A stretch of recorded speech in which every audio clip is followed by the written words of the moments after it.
Today I'm going to be taking a revised look at the Secretlab Titan 2022 after 6 months of use, talking about some of the things that have been great, some of the things that have been not so great, and a few things which you might want to consider before buying one of these chairs.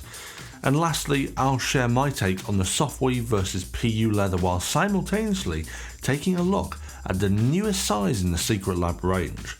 So welcome back to another episode of Stu's Reviews. Before we begin, as always, I want to say a quick disclaimer that this episode is completely unsponsored by Secretlab chairs. Anyone who has watched my previous episodes on these chairs and other chairs will know that I don't hold back in talking about both the good and bad points. But in return, for my honest opinion, it would be great if you could hit that thumbs up and that subscribe button, or better still, if you're on Twitch, go and give me a follow over there so you can watch me caress this chair live on camera. We've had the Secretlab Titan Evo 2022 model in the studio now for about 6 months, and if you haven't seen my original review, go and check it out in the description below first, because that will give you a good basis of understanding about what's new in this chair. And if you're interested, I've done a boatload of other chair content both on Secretlabs and other providers as well, so you can spend your entire evening with fun-filled chair content if you want. But let's dive in and talk about how this chair has held up over the past 6 months of use with those specific changes. As you can see, this thing looks bloody good for a chair that has been used daily. There's not a stitch out of place, and the new composition of the Leatherette has held up perfectly. I've never used the Leatherette version for an extended period of time prior to this episode, opting for the Softweave in most situations, and I must say that it's held up remarkably well, far better than my expectations. There is one bit, however, that has noticeably not held up as well as the rest of the chair, and that is the Technogel armrests. Now, these aren't the stock ones that come in a box. They're part of the new magnetic cloud swap system that allows a quick and easy change of the pads, which I thought was an incredible idea for many different reasons. But these new optional ones are definitely incredible at keeping you cool, and they do indeed feel a lot more comfortable than the standard ones, offering support whilst moulding to the pressure applied. However, with those positives come some slight downsides. Where there's been a lot of pressure and where the Technogel inside the armrest is much more malleable than the original armrests, it appears to have stretched the outer material slightly, creating very small wrinkles or stress marks in a few places. This outer material does have some elasticity to it.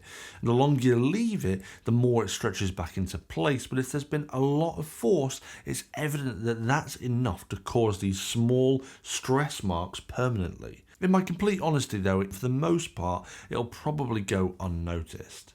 But as for the standard armrests, well, I haven't really used them on this particular model. However, the build is very, very similar to the previous 2019 range, which is still in great condition from our original chair, but I'll touch more on that shortly. Now, in terms of comfort, it's performed exactly how I'd expected it to, with the new refinements such as the 4-way lumbar support.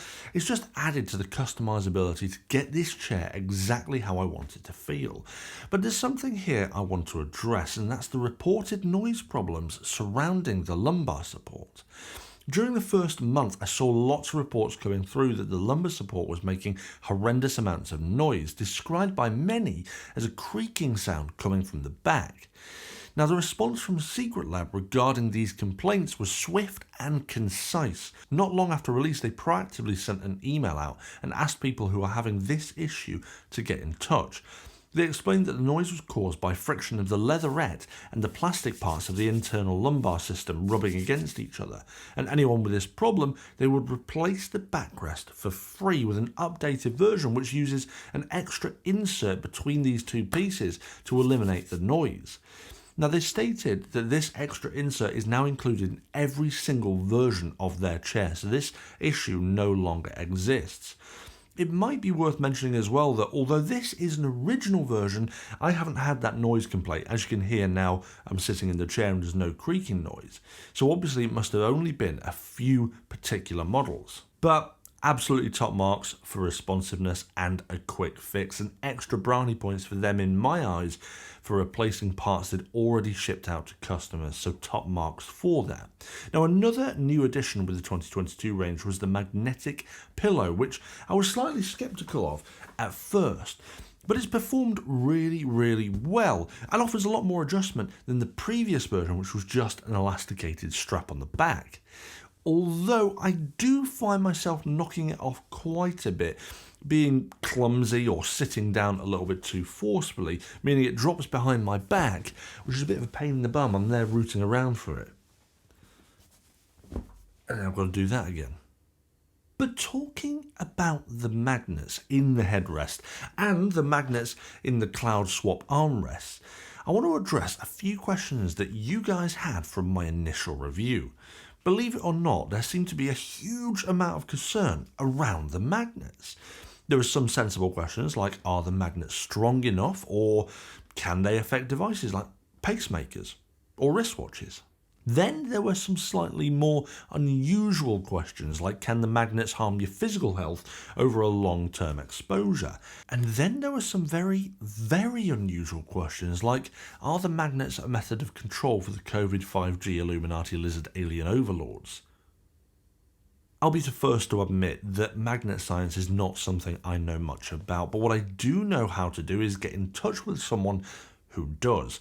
So I arranged a short interview with a physicist whose job is designing magnets for particle accelerators to give us all a little bit of an insight into whether the magnets could indeed harm our devices or our health, and if they do in fact spy on my Warzone sessions for our King Lizardy chops on the dark side of the moon. From my understanding, Ed, you deal with industrial magnets on particle accelerators, is that right? Pretty much. So I work for storage ring synchrotrons, and these are particle accelerators. And I design specific magnets known as wigglers, which create very strong magnetic fields of the order of about 10,000 times the Earth's magnetic field. I guess the first question that I would ask is, can magnets like this harm human health? I'm going to say just first of all, no, there is no evidence to say that a static magnetic field can harm human health. Well, I mean, that's a pretty concise answer. Where you do start to get problems with human health are where you start to get kind of oscillating magnetic fields. But there you're talking about magnets having to move at kind of many kilohertz, vibrating many thousands of times a second. In terms of vibrating magnets, I'm wearing unconducting headphones. They've got quite strong magnets inside them, and I'm quite comfortable having them right next to my brain. So people have raised the concern that magnets might affect devices like headsets that I'm wearing now, although obviously I've had no effect on this at all, and I'm sitting right here with them just behind my head. But I think more importantly, people are concerned that the magnets might have an effect on things like hearing aids, potentially even devices such as pacemakers. Do you think that the magnets would have an impact on things like that? I would be very surprised if medical devices were close enough to those magnets to experience that kind of field. If people put those magnets directly on their heart, if they had a pacemaker, they've probably been advised not to do that.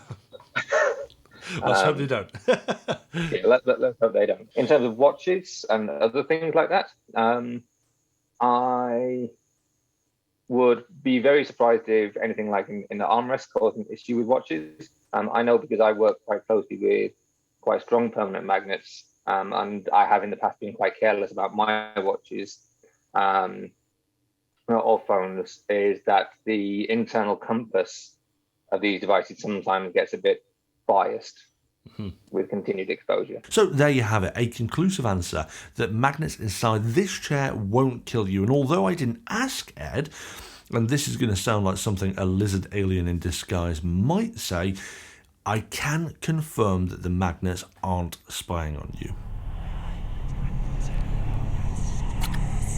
On a serious note, as a disclaimer so that I don't get myself in any lawsuits, if you are at all concerned about the effects of magnets on your human bodies or are worried about the effects that they may have on medical devices that may or may not be keeping you alive, please consult your nearest medical professional. So those are the changes that Secretlab have made in the 2022 range and how that has impacted long-term usage of the chair.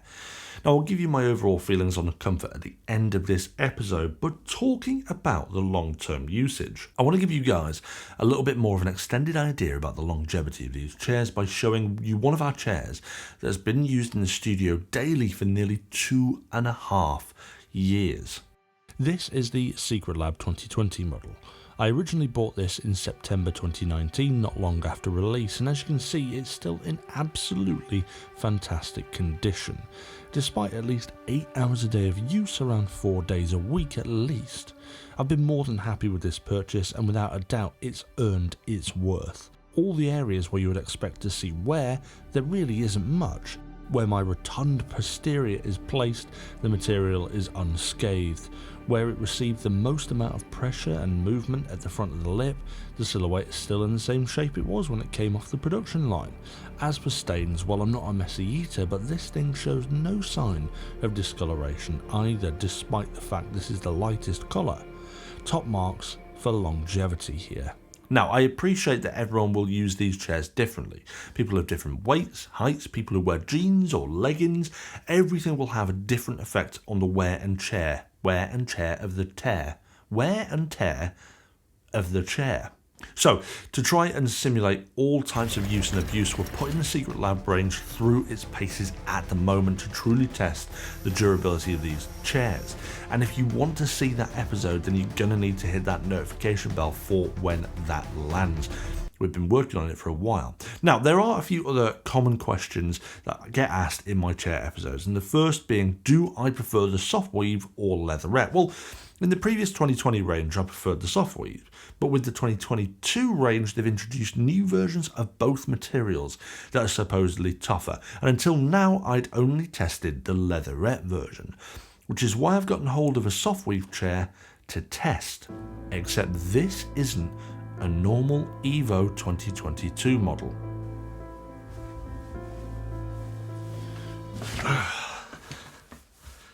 It's an extra small one. I hated this when they announced it. I thought it was just going to be a massive gimmick, but I have to admit, I may have been a little bit quick to judge here. This thing is so bloody cute, it's unbelievable. And if you've got a dog or a cat that likes to sit with you or on you whilst you work, then this is one of the most amusing things you could possibly purchase to give them a place to sit. Better still, if you've got a young lizardling that you're training up to be in your Warzone squad, this thing is absolutely perfect. And Secretlab have absolutely gone to town to make details just right for your little squad mate. Firstly, although they still haven't installed nice big skate wheels, which I keep asking them to do, the casters have wheel locks to make it much safer, and they've also removed the reclining mechanism and 4D armrests to the same effect. Although these things seem like important pieces of the larger products, I'm happy that they aren't in this version because it makes it feel less accidenty. But on the flip side, I think they've been a bit too cutthroat removing parts, as they removed the magnetic pillow and lumbar support as well, both of which I see no reason to have done, because you're just kind of taking a step back with the elasticated one. Either way, this is nearly an identical but tiny version of the larger one, and it's a hell of a lot of fun. But anyway, moving back to why I've got it, the Softweave. From touch alone, you can instantly tell the difference from the 2020 Softweave. It's got a much tougher feel, and I like it. It perhaps doesn't feel quite as warm or cosy to the touch as the previous version, which could be a good thing for those that get a little bit hot whilst playing, although with that said, it's still much more cosy than the Leatherette version. Something that's super important for me living in the cold mountains of Wales, so I will always favour the Softweave, but much of it comes down to personal preference. I'd recommend the Softweave if you want that cozier feel with your setup, and the Leatherette if perhaps you live in warmer climates or want to maybe keep cool whilst gaming. Another question I get asked all the time are what are my thoughts on the size suitability of the regular option, especially at my height of 6'8" and weight of 100 kilograms. I'm certainly on the larger side of the lizard body, but I'm actually over the recommended height of 6'2", and fortunately just about the recommended weight of 100 kilograms. But with this in mind, I think that the regular size of the 2022 range is comfortable enough, and that's what I'm in at the moment. The XL would be beneficial, I believe, for the height on the taller measurements based on the spec alone, but I've yet to confirm just how much more beneficial the XL would be in this range.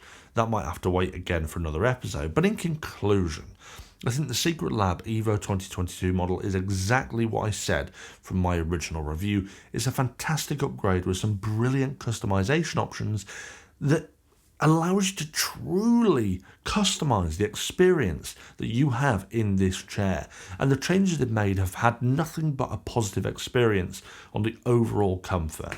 All I can say is it's brilliant. What do you guys think? Do you have the 2022 range? Do you like it? Do you have an older one? Are you thinking about upgrading?